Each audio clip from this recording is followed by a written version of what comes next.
Jinwoo Nam checked his weapon one more time before stepping off the eternal horizon. As security chief, it was his job to keep everyone safe. But his hand shook a little as he looked around the enormous docking bay.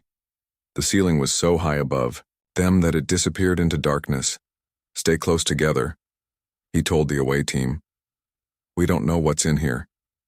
Behind him, Dr. Yoonji Song carried her translation equipment and scanners. She studied old languages and dead civilizations, but she had never seen anything like this. The walls around them were covered in symbols that seemed to glow with their own light. "These markings are incredible," she whispered, running her scanner over the nearest wall. "The language is completely different from anything in our databases, but there are patterns here, mathematical relationships. Give me time and I think I can figure out what they mean." Pilot Kyung-ho Yoon walked beside them, his eyes wide with wonder. He had flown ships all his life, but this place made him feel like a child seeing the ocean for the first time. "Look at the size of everything. Who builds ships like this?" "Someone who wanted to carry entire cities with them," Jinwoo replied. He spoke into his radio. "Captain, we're moving deeper into the ship. The air is safe to breathe and there are lights turning on as we walk." Captain Taeho's voice came back through the radio. "Be careful. Report every 15 minutes. The team walked through corridors that were wide enough for trucks to drive through. The walls were smooth and warm to the touch, made from some kind of metal that seemed to repair itself. Where there should have been damage from age, the surface was perfect. "This technology is amazing," Dr. Song said, studying her readings. "The ship is maintaining itself. It's been doing it for thousands of years." They reached a large room with windows that showed the inside of the ship. Jinwoo stared in shock. Below them stretched a city that went on as far as he could see. Empty streets, tall buildings, parks with dead trees. Someone had lived here once. Millions of people. "There's another city over there," Kyung-ho pointed, to the left. "And another one to the right. This ship has dozens of cities inside it." Dr. Song was taking pictures and recording everything. "These aren't just ships. They're entire worlds. Complete civilizations that could travel between stars." Jinwoo tried to imagine what kind of people could build something like this. They would need to be very smart, very strong, and have technology far beyond what humans could make. "Where are they now?" "I don't know," Dr. Song replied, "but I'm starting to understand some of these symbols. This word here appears often. I think it means home or world, and this one might mean war or battle." They continued walking through the empty corridors. Sometimes they passed rooms full of machines they couldn't understand. Other times they found living areas with furniture sized for people much taller than humans. "Jinwoo," Kyung-ho called from up ahead. "You need to see this." They hurried to catch up with him. He stood at the entrance to a huge room filled with screens and control panels. Everything was dark except for one small area in the center, where lights blinked slowly. "This looks like a command center," Jinwoo said. "The bridge of the ship." Dr. Song was already studying the symbols around the room. "Yes, look at these markings. They're giving instructions showing how to operate the ship's systems." Kyung-ho walked toward the lighted area. "Maybe we can learn something from the computers that are still working." "Wait," Jinwoo called. "Don't touch anything yet." But Kyung-ho was already reaching toward a glowing panel. His hand touched the surface, and suddenly the entire room came alive. Lights turned on everywhere. Screens began showing pictures and symbols. And from speakers around the room came a voice. The voice spoke in a language none of them recognized. It was deep and musical, like singing. But as they listened, something strange happened. The words began to change. Slowly, they started to sound more familiar. "Is that Korean?" Dr. Song asked with amazement. The voice continued, and now they could understand some words. "Welcome, visitors. Long time waiting." Jinwoo grabbed his radio. "Captain, you need to hear this. The ship is talking to us." Captain Taeho's voice came back immediately. "What do you mean, talking?" "The ship's computer is speaking Korean, sir. It's trying to communicate with us."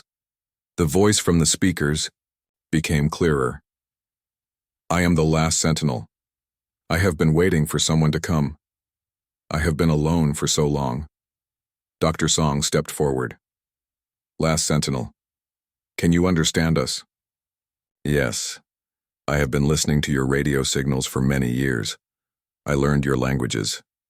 I learned about your people, your world, your history. Jinwoo felt a chill run down his back. How long have you been listening to us? Since your people first sent signals into space. I have watched your civilization grow. You are young, but you are brave. That is why I hoped you would find us. Kyung-ho looked around at all the screens and controls. Last Sentinel, what is this ship? Who built it?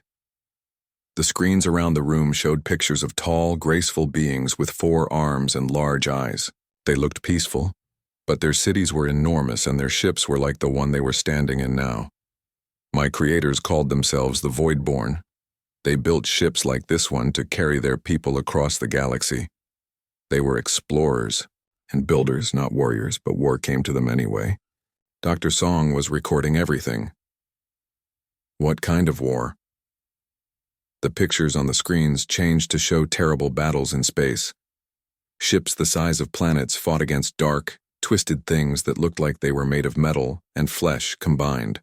The Devourers came from beyond our galaxy. They eat everything, planets, stars, entire civilizations. They turn everything they consume into part of themselves. My people fought them for 1,000 years. Jinwoo stared at the battle scenes. The Voidborn ships were huge and powerful, but their enemies seemed to be endless. Did your people win? No. In the end, we had to run.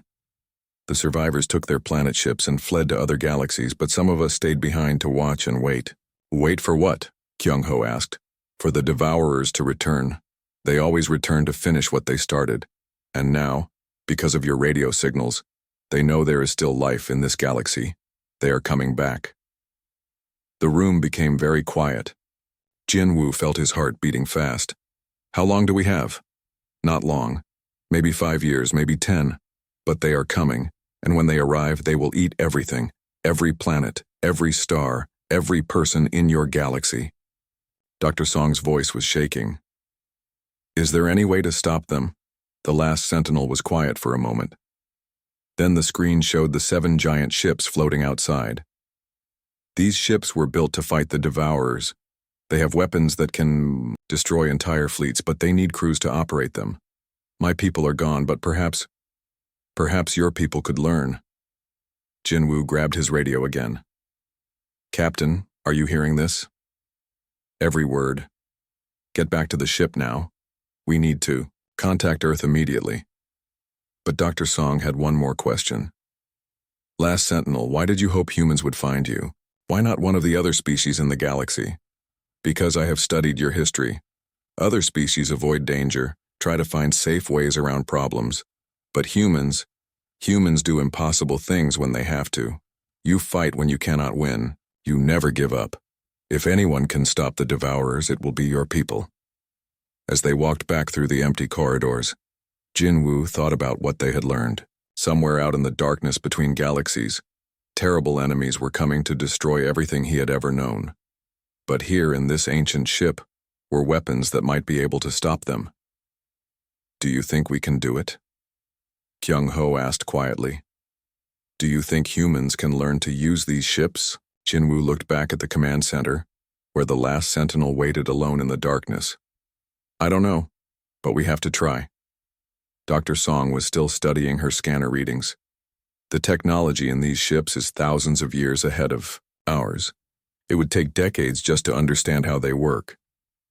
Then we better start learning fast, Jinwoo said, because according to the last sentinel, we're going to need every advantage we can get. As they reached the docking bay, Jinwoo could see Captain Taeho waiting for them at the ship's entrance. His face was serious, and Jinwoo knew the captain was already thinking about what came next. Captain, Jinwoo called as they approached. We have a lot to report. I heard most of it through the radio. Get inside and prepare for immediate departure. We need to get this information to Earth and the Galactic Council as quickly as possible.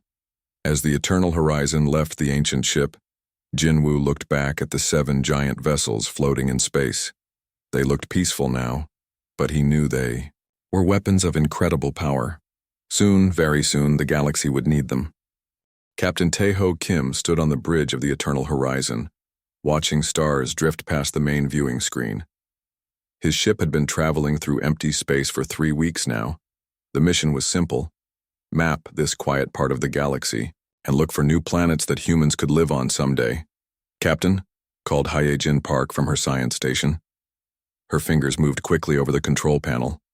"I'm getting some strange readings out here." Tae-ho walked over to look at her screen. Numbers and charts covered the display, but he could not understand what they meant. "What kind of strange?" "Gravity readings that don't make sense," Hyejin said. She pointed at several bright dots on her screen.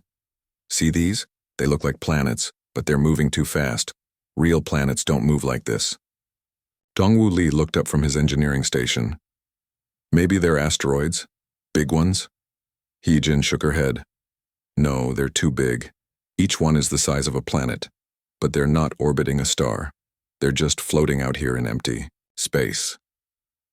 Tae-ho felt a cold feeling in his stomach. In 20 years of space travel, he had never heard of planets that moved around by themselves. "How many are there?" "7 that I can see clearly. Maybe more hiding behind them." Hyejin's voice got quieter. "Captain, there's something else. These objects are giving off very weak energy signals." Communications Officer So Young Choi turned around in her chair. "I'm picking up those energy signals too. They look like old radio waves, but very faint. Like something that's been turned off for a very long time." Tae-ho walked back to his captain's chair and sat down. His crew was good at their jobs. If they said something was strange, he believed them. "Put it on the main screen. Let's see what we're dealing with." The viewing screen changed to show what lay ahead of their ship. At first, it looked like empty space with a few dim stars. Then the computer enhanced the image, and everyone on the bridge went quiet. Floating in the darkness were 7 massive objects. They were round like planets, but their surfaces were wrong. Instead of rock and water, these objects had smooth metal shells that reflected starlight. Strange shapes stuck out from their surfaces, things that looked like towers and bridges and weapons. "Those aren't planets," whispered Dongwoo. "Those are ships." So Young's hands shook as she worked at her station. "Captain, I'm getting clearer signals now. These are definitely artificial. Someone built these things." Tae-ho stared at the screen. Each object was thousands of kilometers across. The biggest one was larger than Earth's moon. Who could build ships so huge? And why were they just floating here in empty space? "Hyejin, run a full scan. I want to know everything about these objects." "Dongwoo, check our engines. We might need to leave quickly." "So Young, try to get better readings on those signals." The crew worked in silence for the next hour. Tae-ho watched the massive ships on the screen and tried to understand what he was seeing. The metal surfaces were covered in scars and holes. Some parts looked melted. These ships had been in a battle. "A terrible battle." "Captain," Hyejin said finally, "I finished the scans. These ships are very old. The metal shows damage from weapons I've never seen before. Some of these holes go all the way through the ships from one side to the other." "Any signs of life?" "No life signs, but there are. Still some computers working inside. That's where the energy signals are coming from." So Young turned around with excitement in her eyes. "Captain, I've been working on those signals. They're not random. There are patterns like a language, a very old language." Tae-ho stood up and walked to the viewing screen. He put his hand against the cool metal surface and stared at the giant ships. Someone had built these incredible weapons long ago. Someone had fought a war out here in the darkness between stars. "But where were they now, sir?" Dongwoo said quietly. "What do you think happened to whoever built these?" "I don't know," Tae-ho replied. "But I think we need to find out." He turned back to his crew. These were good people who trusted him to keep them safe. But sometimes a captain had to make hard choices. "We're going to investigate the smallest ship, the one on the edge of the group." "Captain," Hyejin said with worry in her voice, "we don't know if it's safe. We don't know if it's dangerous either, but these ships have been floating here for who knows how long. If someone was going to hurt us, they would have done it already." So Young checked her instruments again. "The signals are stronger from that ship, like it's trying to talk to us." Then we'll listen, Taeho said. Dongwu, take us closer, but keep the engines ready. If anything goes wrong, we leave immediately. The Eternal Horizon moved slowly toward the smallest of the giant ships. As they got closer, everyone could see more details on the viewing screen. The ship's surface was covered in symbols and markings. Some looked like writing, others looked like decorations. But everything was huge. Each symbol was the size of a building. It's beautiful, whispered So Young. Scary, but beautiful. The ship had a shape like a giant ball, but with long arms sticking out from it. At the end of each arm was something that looked like a weapon. Weapons big enough to destroy cities. Hae-jin, are you getting any better readings? Yes, Captain. There are open spaces inside the ship, like cities or towns, and there are docking bays where smaller ships could land. Docking bays big enough for our ship? Yes, sir. Much bigger than we need. Taeho made his decision. We're going inside. The bridge was quiet except for the soft sounds of the ship's computers. Everyone knew this was dangerous. They were about to enter a ship built by people they had never heard of, people who might be long dead. Captain, Dongwu said, what if there are traps inside? Then we'll be very careful, Taeho replied. So Young, keep trying to understand those signals. Maybe we can learn something before we go inside. Hae-jin, I want continuous scans. Tell me about any changes, no matter how small. As they flew, closer to the docking bay, Taeho could see how massive everything was. The opening was big enough for 100 ships like theirs. Inside, lights turned on automatically, showing a huge empty space with platforms and equipment they didn't recognize. The ship knows we're here, So Young said with amazement. The signals are getting stronger. It's like it's been waiting for someone to come. Waiting for how long? Taeho wondered out loud. Captain, I'm reading the metal composition now. Based on radiation decay, I think these ships have been here for at least 50,000 years. Maybe longer. 50,000 years. Humans had barely learned to use fire 50,000 years ago, but someone else had been building ships the size of worlds. Take us in, Dongwu. Nice and slow. The Eternal Horizon flew into the docking bay like a small bird entering a giant cave. The lights that turned on showed them a place that was clean and ready, as if the ship's crew had just stepped out for a moment. Landing platform straight ahead, Captain. It looks like it was built for ships much bigger than ours, but we can land there. Do it. As their ship touched down on the ancient platform, Taeho felt the weight of history around him. They were the first people to enter this place in thousands of years. Whatever they found here would change everything. Captain, So Young said, with excitement and fear in her voice.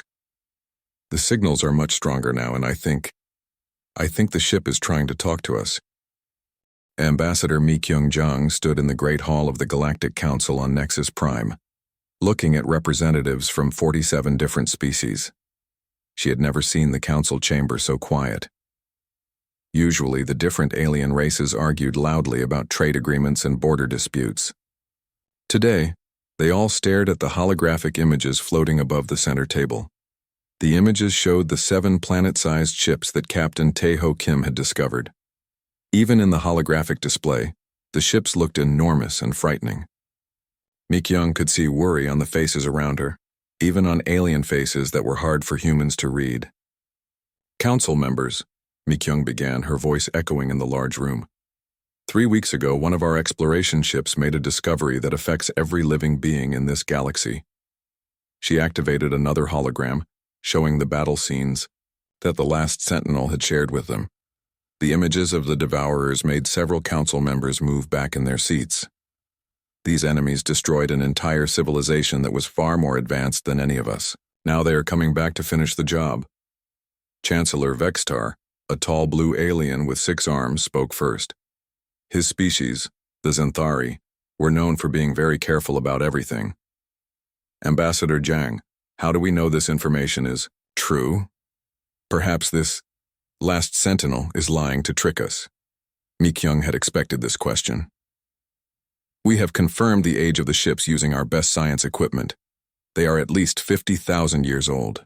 We have also detected radio signals from deep space that match what the last Sentinel told us. Something large is moving toward our galaxy. Admiral Sang-Ho Kang stepped forward from where he had been waiting at the side of the room. His uniform showed the symbols of the human defense fleet, and his serious face made it clear he brought important news. Council members, I have spent the last 3 weeks studying these planet ships with our best military minds. The weapons they carry could destroy entire fleets with single shots. The technology is beyond anything we have ever seen. A small, furry alien named Counselor Pipri raised her hand. Her people, the Fluffians, were peaceful traders who hated violence. But surely we can find a peaceful solution. Perhaps we can negotiate with these devourers. Mi-kyung shook her head sadly. The last sentinel was very clear about this. The devourers don't negotiate. They don't communicate. They simply consume everything they find and add it to their collective mind.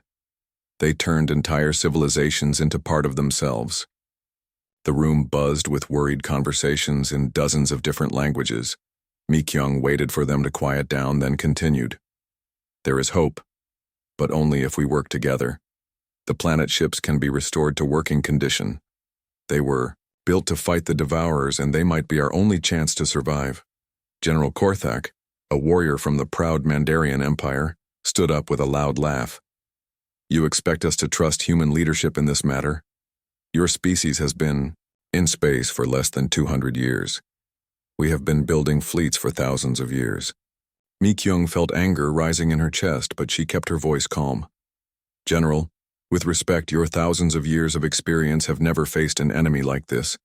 The Voidborn had technology far beyond what any of us possess now, and they still lost. Then what makes you think we can do better? Asked Chancellor Vextar.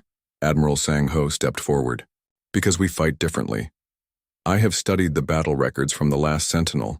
The Voidborn were brilliant engineers and skilled warriors, but they fought in predictable patterns. They used traditional military strategies. And humans do not? General Korthak asked with doubt in his voice. No, we don't, Sang-Ho replied firmly. When humans are losing, we change the rules. When our enemies expect us to retreat, we attack. When they expect us to attack, we find a completely different solution. We adapt faster than any other species. Dr. Changmin Seo, humanity's leading expert on alien technology, joined them at the front of the chamber. I have spent the last 3 weeks inside one of the planet ships. The technology is incredibly complex, but it follows logical patterns. Human engineers have a gift for understanding how different systems can work together. We can learn to operate these ships. Counselor, Pipri looked worried. But these are weapons of terrible destruction. Should we really be talking about using them? Mi-kyung's voice became very serious. Counselor, if we don't use them, there will be nothing left to protect. The devourers will eat every planet, every star, every living thing. There will be no peace, no trade, no future for any of our children. The chamber became quiet again as the council members thought about this. Finally, Chancellor Vextar spoke. What exactly are you asking us to do? Admiral Sang-Ho activated a new holographic display showing the locations of the 7 planet ships. We propose a joint operation. Every major species contributes ships, workers, and knowledge. We restore the planet ships to working condition and prepare for the devourer attack. Under human command? General Korthak asked with suspicion. Under joint command, Mi-kyung corrected. Each planet ship would have a mixed crew from multiple species, but we need to move fast. According to the last Sentinel, the devourers could arrive in as little as 5 years. Counselor Zixtha from the Crystalline Collective, a species made of living crystal, spoke in her musical voice. The resources required would be enormous. We would need to halt most other projects across the galaxy. What good are other projects if we're all dead? Dr. Seo asked. This is about survival not just for humans but for everyone. Ambassador Relin from the Aquatic Federation raised a tentacle. Let us say we agree to this plan. How do we know? The humans won't use these weapons against us after the crisis is over? Mi-kyung had been ready for this question too. Because we'll all be working together. The planet ships require crews from multiple species to operate effectively. No single race could control them alone. And besides, after facing the devourers, Fighting each other would seem very stupid. For the next hour, the council members debated and argued. Some species wanted guarantees about leadership roles. Others worried about the cost. A few still didn't believe the threat was real. Finally, Chancellor Vextar called for silence. This council has faced many crises before, but never one like this. Ambassador Zhang, Admiral Kang, Dr. Seo, your proposal is unprecedented. You're asking us to bet the future of galactic civilization on human leadership and ancient alien technology. Yes, Mi Kyung replied simply. We are. And if you're wrong, if the humans can't operate these ships, or if the Devourers are too powerful to defeat, Admiral Sang Ho answered this time, then at least we'll go down fighting. The alternative is to wait here and be eaten. The chamber was completely silent. Mi Kyung could hear her own heartbeat as the council members considered their choice. Finally, Councillor Pipri stood up. My people value peace above all else, but there can be no peace if we are all dead. The Fluffian Federation will support the human proposal. One by one, other species began to agree. Not all of them. Some decided to remain neutral, and a few voted against the plan. But in the end, 31 species agreed to join the project. General Korthak was one of the last to speak. The Mandarin Empire does not trust humans, but we respect courage when we see it. We will contribute our strongest warships and our best warriors. Chancellor Vextar stood up slowly.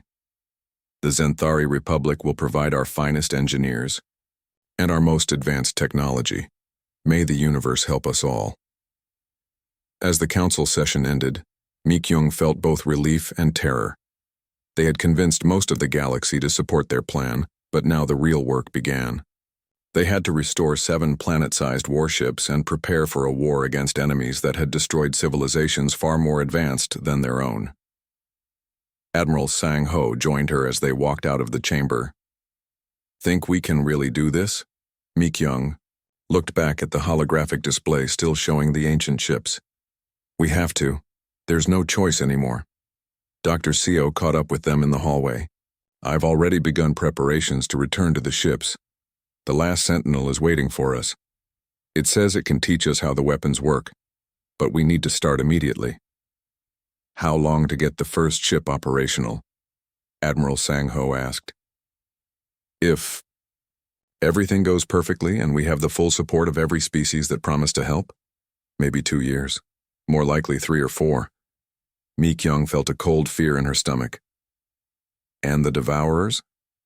Could be here in 5 years. Maybe less. Azor. They walked toward their transport ship.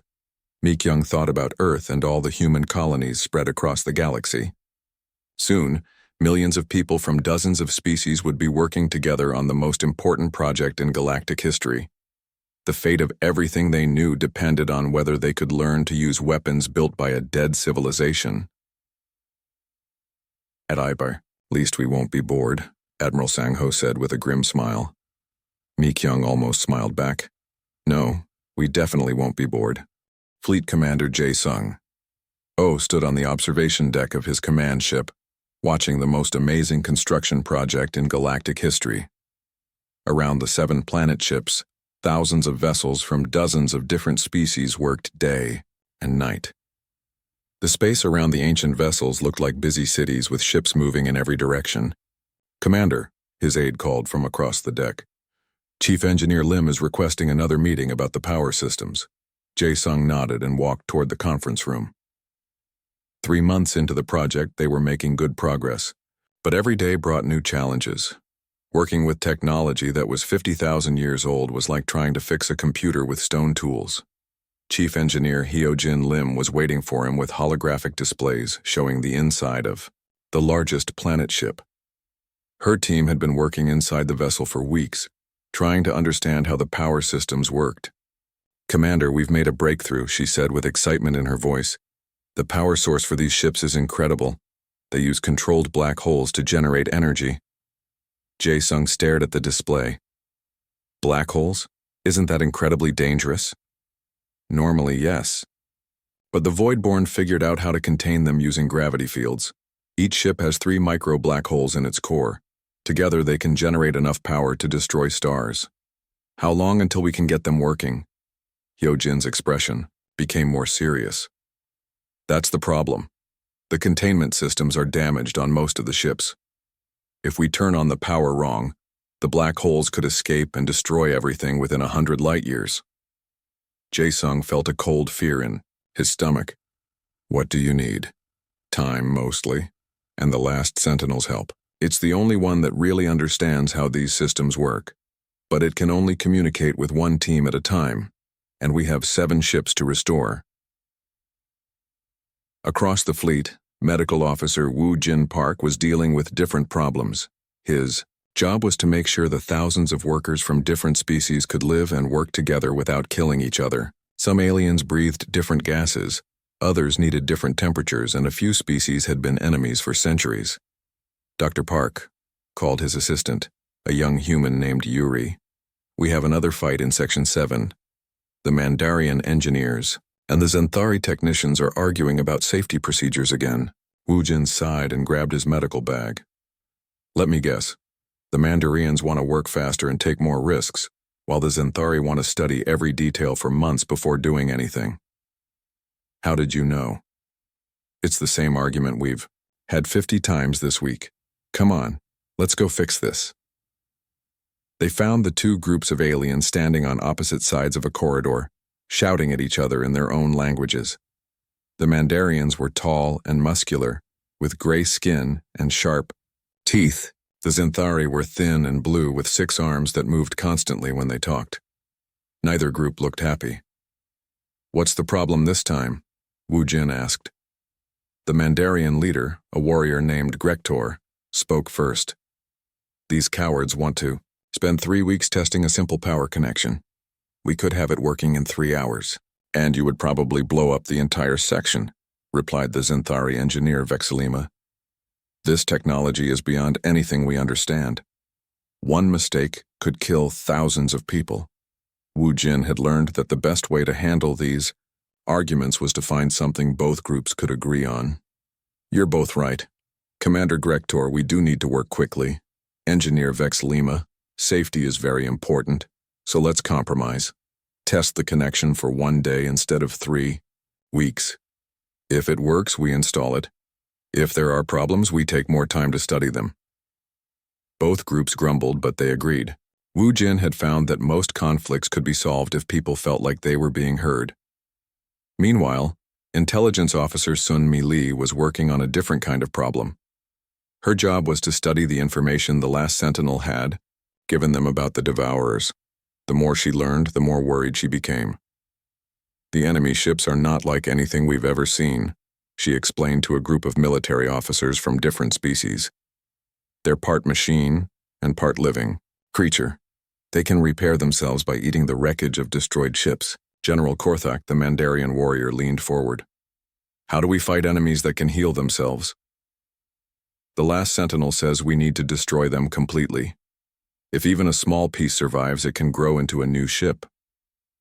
Sunmi showed them images of the Devourer vessels. They looked like twisted combinations of metal and flesh, with long tentacles that could grab other ships. What about their tactics? Asked Admiral Zixtha from the Crystal Collective. They don't use tactics like we understand them. They're all controlled by one mind, so they work together perfectly. But that might also be their weakness.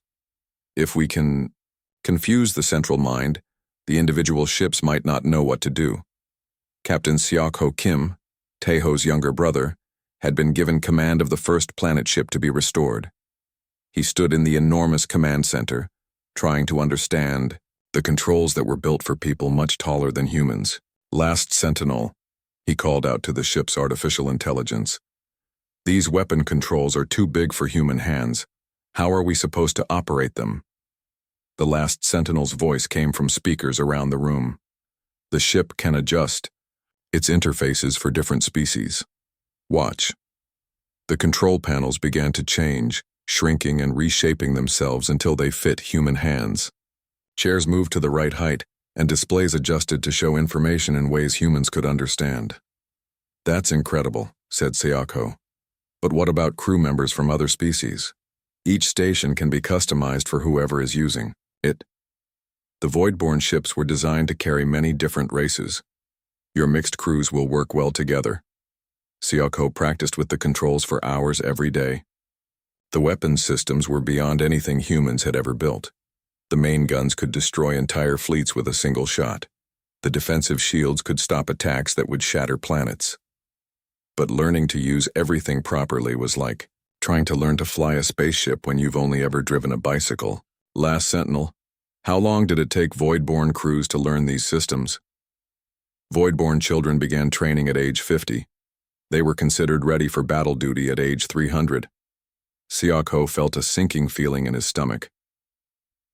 We don't have 300 years, we might not have 5 years. I know. That is why I am teaching you the most important systems first.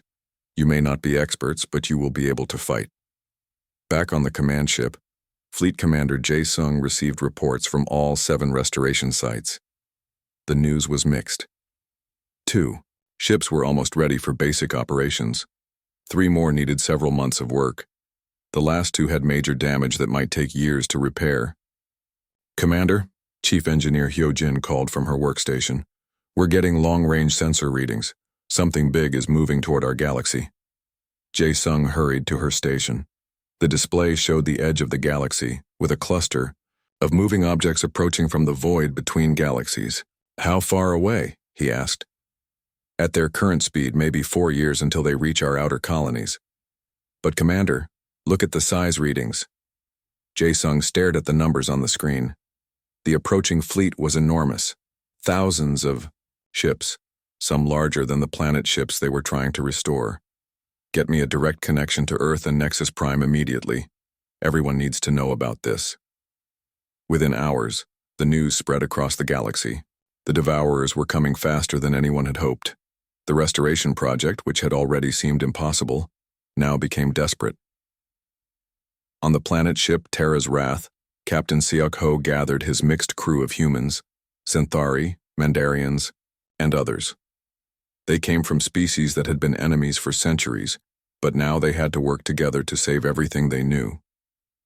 Friends, he said, looking at the faces around him.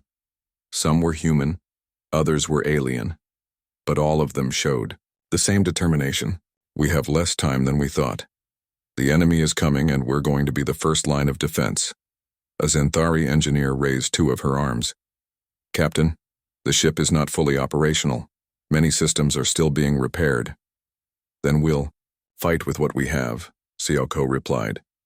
The last Sentinel says this ship can operate with basic power. We won't have all the weapons working, but we'll have some. A Mandarin warrior grinned, showing his sharp teeth. Good. I'm tired of fixing things. I want to fight something. As the meeting ended, Sioko looked out through the command center windows at the stars. Somewhere out there in the darkness, an enemy was coming that had destroyed civilizations far more advanced than any in their galaxy. But here on this ancient ship, people from a dozen different worlds were working together to stop them. Last Sentinel, he said quietly. Do you think we have a chance? The artificial intelligence was silent for a moment. Captain, I have studied your species and your allies for many years. You have something my creators lost, the ability to do impossible things when you have no other choice.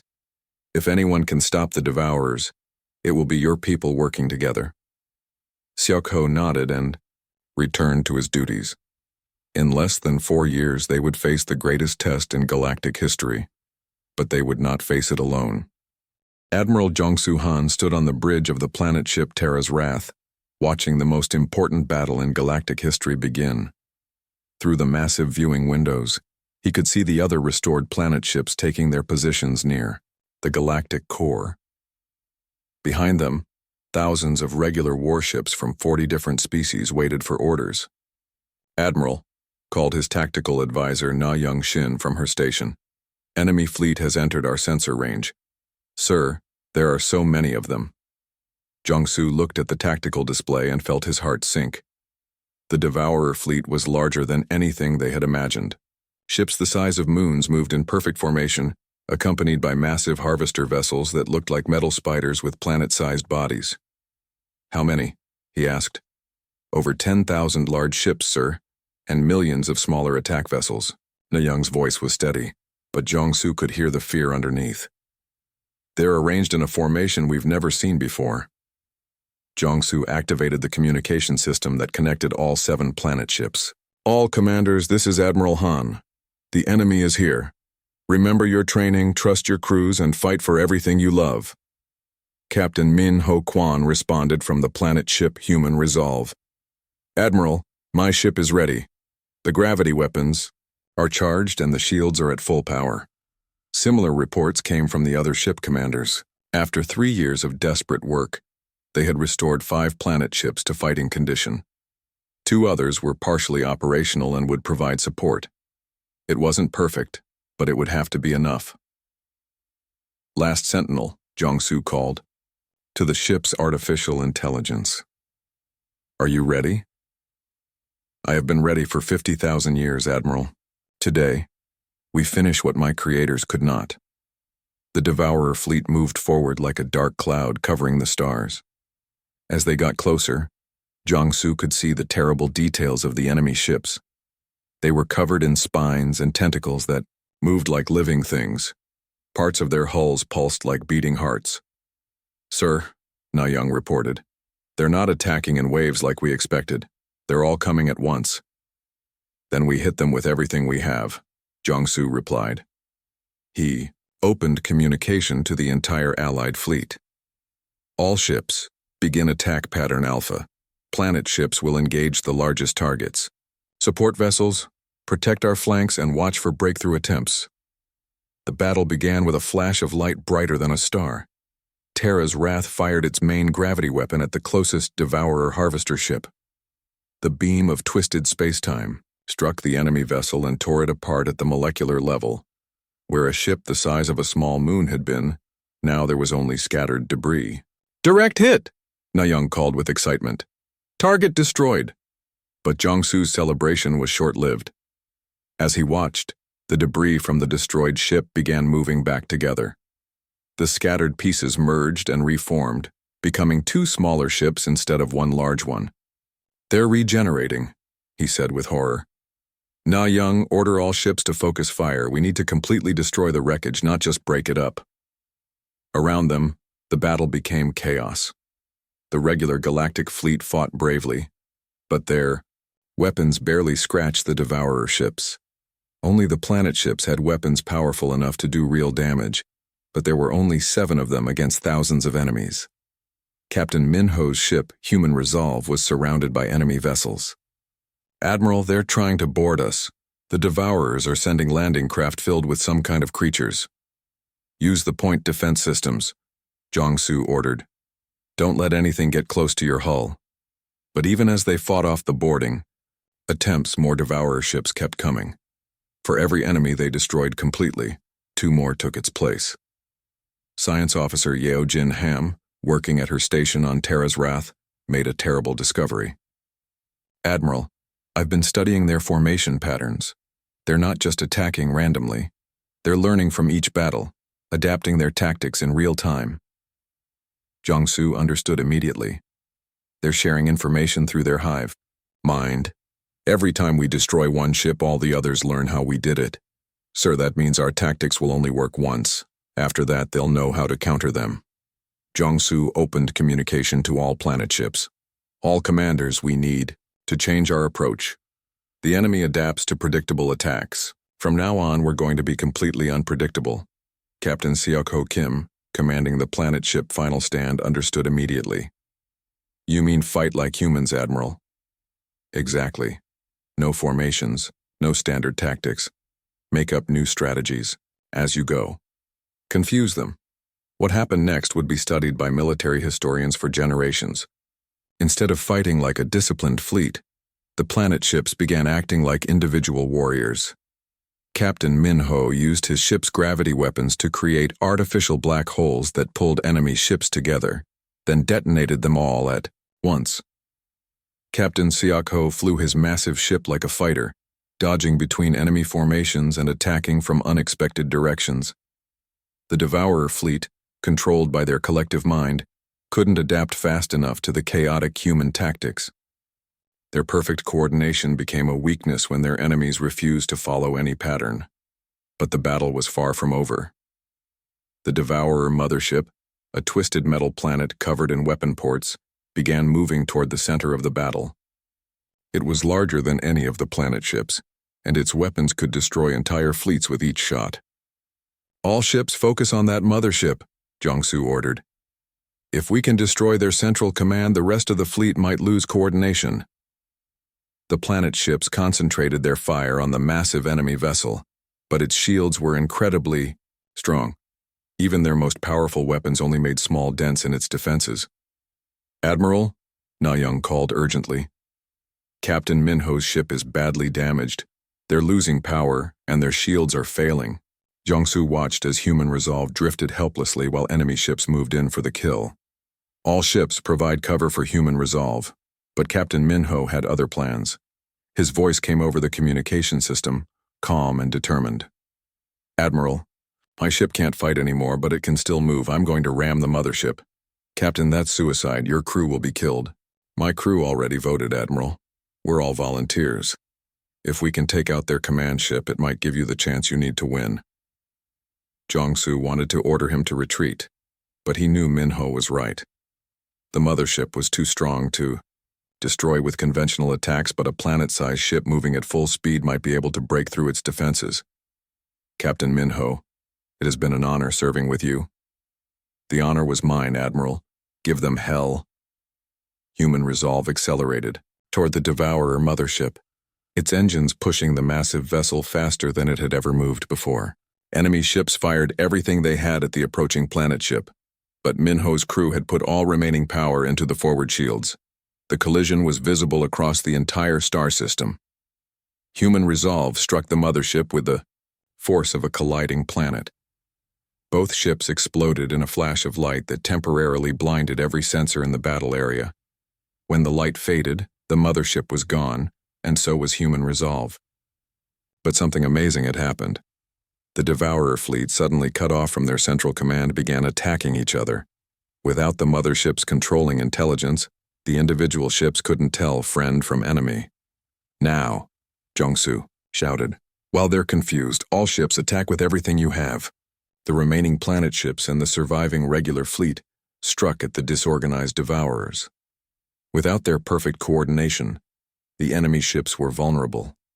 One by one, they were destroyed, their wreckage scattered so completely that it couldn't regenerate. The battle lasted for 18 more hours, but the outcome was no longer in doubt. When the last Devourer ship was destroyed, Jiangsu found himself standing in the silence of space, surrounded by the debris of the greatest battle in galactic history. "Na Young, report on our losses." Her voice was tired but relieved. "We lost human resolve completely, sir. 3 other planet ships are heavily damaged but repairable.